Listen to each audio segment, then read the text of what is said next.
On a quiet street where the mornings always seemed to pass in the same gentle rhythm, something extraordinary had been unfolding long before anyone realized it. It didn't arrive with fanfare or flashing lights. It didn't interrupt routines or demand attention. Instead, it slipped softly into place, like a missing note in a familiar tune. It began the morning a man named Daniel knelt beside an unfamiliar woman's wheelchair and tightened a loose safety strap so she could cross the street without fear of tipping forward. A simple gesture. A fleeting moment.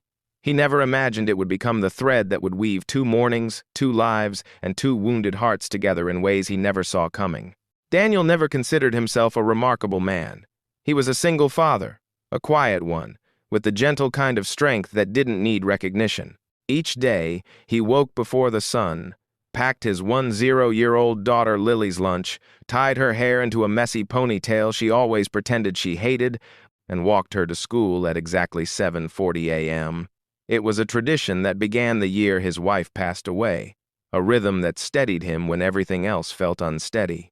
To Daniel, these walks were sacred, the one part of the day where he didn't have to pretend that life was normal. Lily's hand in his, her excited chatter about classmates and art projects, the funny things she observed, they grounded him. Since losing his wife 3 years earlier, raising Lily alone had been both the hardest task he had ever faced and the only thing that gave his life the kind of meaning that made survival possible. Grief had rearranged his soul, but Lily stitched it back together piece by piece without ever knowing. It was on one of those ordinary mornings, sky brushed with faint pink, street still damp from dawn, that Daniel first saw the woman sitting in the wheelchair outside the small pharmacy across the road. She looked close to his age, maybe mid-30s. Her blonde hair fell in soft curls around her face, though a slight tremor in her hands betrayed the effort it took to push her wheels over the uneven curb. One of her knees was wrapped in a firm medical brace. Her shoulders were drawn tight from the strain of controlling the chair on a sloped sidewalk. Daniel didn't think. He simply told Lily, "Hold on 1 sec, sweetheart," and walked over. "Let me help you with that," he said softly, keeping his voice calm so he wouldn't startle her. She blinked, hesitant at first, then nodded with relief. He steadied her chair, adjusted the brake, made sure the loose strap was secure, and guided the wheels gently over the curb. She breathed out, half gratitude, half exhaustion. "Thank you," she murmured. "Of course," he replied, as though it were the most natural thing in the world. He assumed he would never see her again. Just a moment between strangers, like a coin tossed into a fountain. Small, fleeting, forgotten. But the next morning she was there again. And the next. And the next. Soon, an unspoken ritual formed. Daniel would walk Lily across the crosswalk, offer her a warm kiss on the top of her head. And once she was safely on the school side of the street, he'd jog back to assist the woman sometimes with the curb, sometimes with the pharmacy bags she held awkwardly in her lap, sometimes simply steadying her wheels as she adjusted her posture. A few days he arrived before she did. Other days she was already waiting, hands curled lightly around her wheels, looking grateful to see him. The woman rarely said more than thank you. Some mornings she smiled warmly, other mornings she looked exhausted, defeated, or lost in a kind of private pain he didn't want to intrude on. But she was always there. And without realizing when it happened, Daniel began structuring his mornings around the moment he would see her. Lily noticed. "Dad," she whispered one morning as they stood by the crosswalk, "you really like helping her, don't you?" Daniel smiled. "It's just something small. Anyone would do it."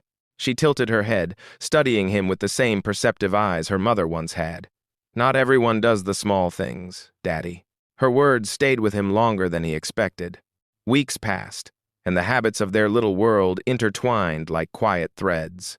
Autumn leaves fell, rainy mornings came and went, and every day, at the same corner, the same moment unfolded. Daniel never asked the woman her name, never pried into her story. Some walls aren't meant to be climbed, some wounds need silence more than attention. She didn't ask about him either. They existed in a small pocket of kindness, no expectations, no explanations.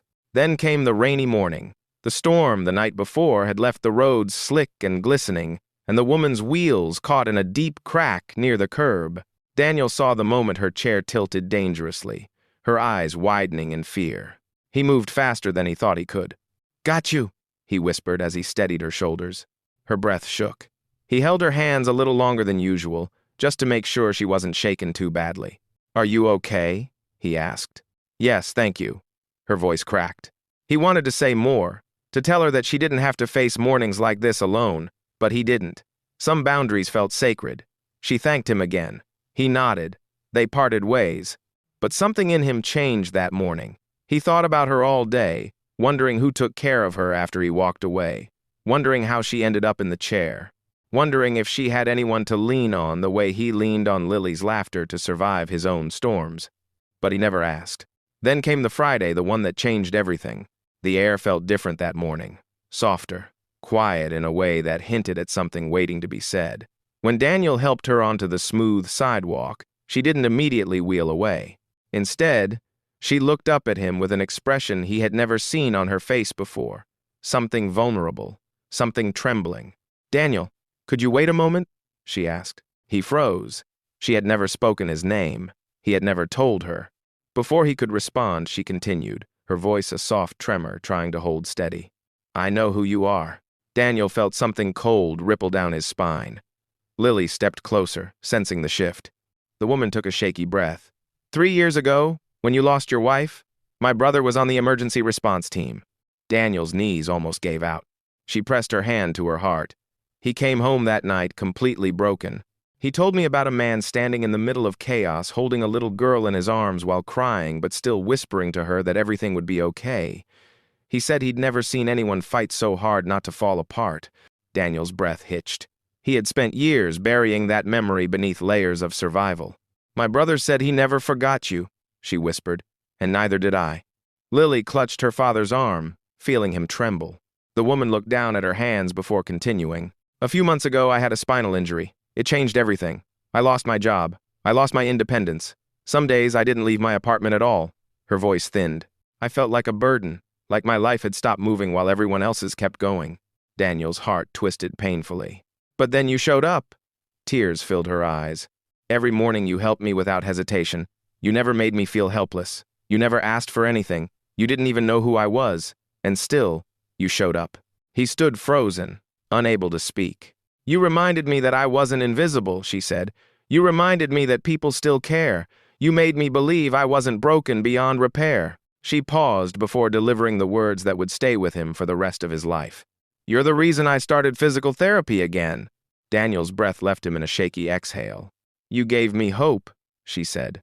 "Watching you love your daughter, watching you show up every morning even when you didn't know anyone was watching, it made me want to be strong again. It made me think maybe I could rebuild my life too." A tear slipped down Daniel's face. Lily reached up and wiped it gently, whispering, "It's okay, Daddy." The woman motioned to her wheelchair. "I still have a long way to go, but I'm moving forward because of you. You changed my life without ever realizing it." The sun rose behind them, casting a soft gold glow over the quiet street. For a long moment, none of them spoke. The world seemed to pause around them, the hum of cars, the distant chatter of schoolchildren.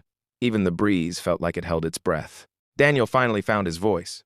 "I never thought," he whispered, struggling to speak through the weight in his chest, "that helping someone in the smallest way could mean something so big." She smiled through tears. "That's the thing about kindness. We never know the storms people are walking through, and we never know when something small becomes someone else's lifeline." Daniel felt something shift inside him, then a loosening of the grief he had carried for so long, a recognition that maybe kindness didn't just help others. Maybe it healed the giver, too. Lily stepped forward, placing her tiny hand on the woman's. "I'm glad my daddy helped you," she said softly. "He helps me every day." The woman nodded, her eyes shining. "He's helped more people than he knows." Daniel walked Lily to school with a lighter heart that morning. Not because his life had suddenly become easier, but because he realized something profound, that sometimes the kindness we give without thinking becomes the very thing that saves someone else. And sometimes, the people we help quietly carry pieces of our story long before we ever learn their names. When he kissed Lily goodbye at the school gate, she hugged him tightly. "Daddy?" she whispered. "Do you think Mom saw all of this?" Daniel closed his eyes. "I think she did. I think she sees everything." And as he walked home, he understood something new. Small actions echo far beyond the moment. Kindness travels silently but deeply. And the people we meet by chance might be carrying chapters of our past we never knew existed. If this story touched your heart even a little, please take a moment to like, comment, share, and subscribe to Everyday Heroes.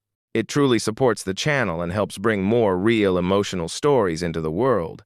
And before you go, tell us in the comments, have you ever helped someone without knowing how much it meant to them?